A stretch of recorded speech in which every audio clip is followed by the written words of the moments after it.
మనిషి అన్న తర్వాత బుద్ధి ఉండాలి. ఊరికే డబ్బులుంటే సరిపోయిందా? ఎవరిని తిడుతున్నారు? ఇంకెవరు? ఆ తారు డబ్బాగాడు, ఆ దుష్యంతుడు. పాప ఆయన ఏం చేశాడండి? ఏం చేశాడేంటి? ఈ చొక్కా వేసుకుంటే నేను దసరా బుల్లలాగా ఉన్నానంట. నా మీద ఓ ప్రేమ పొంగుకొచ్చేసి లిప్స్టిక్ రాసుకుని మరీ ముద్దు పెట్టాడు ఎదవా.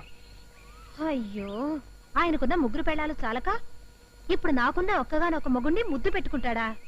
సర్లేండి, పెట్రోల్ వాష్ చేస్తే అదే పోతుంది. మీరు రండి.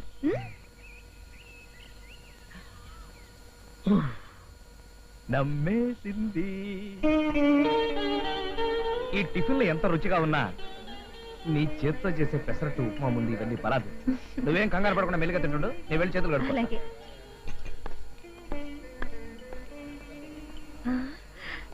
అన్నయ్య గారు, అన్నయ్య గారు ఇక్కడ. నువ్వా? ఏం చెల్లమ్మా, ఏం సంగతి? మంచిగున్నావా? బాగానే ఉన్నావు. ఇందాకటి నుంచి నేను మా ఆయన మీ గురించి మాట్లాడుకుంటున్నా. ఏం సంగతిలా? అదే, మా ఆయన షర్ట్ మీద మీరు లిప్స్టిక్ ముద్రలేశారు కదా, దాని గురించే మాట్లాడుకున్నాం. ఏంది? రాజాగాడి సొక్క మీద నేను డాగు చేసినాను? మీరు ఆయన ఆట పట్టించడానికి పెదాలకు లిప్స్టిక్ వేసుకుని ఆయన షర్ట్ మీద కిస్ చేశారటగా? కిస్సా? నేనా? లే, అంత పరేషానికి ఉంది. అసలు వారం రోజుల సంది వాడినా కాకపల్లే. నిజంగానా? అవు మళ్ళా. ఏం చెల్లి, ఏం సొంచాయిస్తున్నావు?